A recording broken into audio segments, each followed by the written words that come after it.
Today, the nation's top environmental watchdog announcing new rules that he says should make the community safer from toxic pollution. And as Rob Masson reports, Michael Regan visited Laplace's Danka plant where a lawsuit has been filed to beef up pollution controls.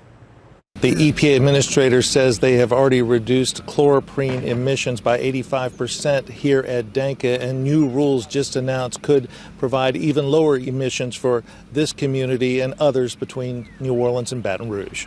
EPA Administrator Michael Regan came to Laplace to announce new rules that could reduce toxic air emissions for chemicals like chloroprene and ethylene oxide by 6,000 tons a year.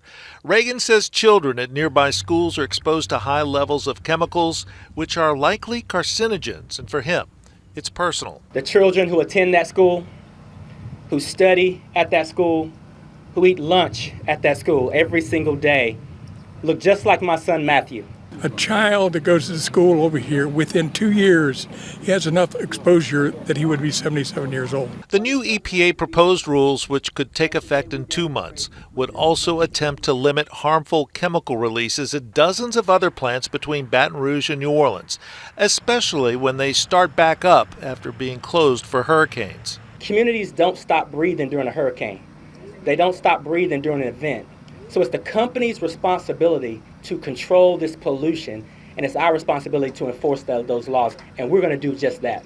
Members of the group Concerned Citizens of St. John, who've been fighting for more environmental enforcement for years, say they are cautiously hopeful. Whatever's being set has to be enforceable and be enforced.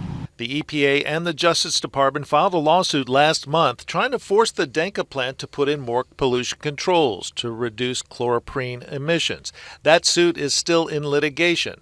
Danka insists it is operating within the law and questions EPA findings on chloroprene exposure.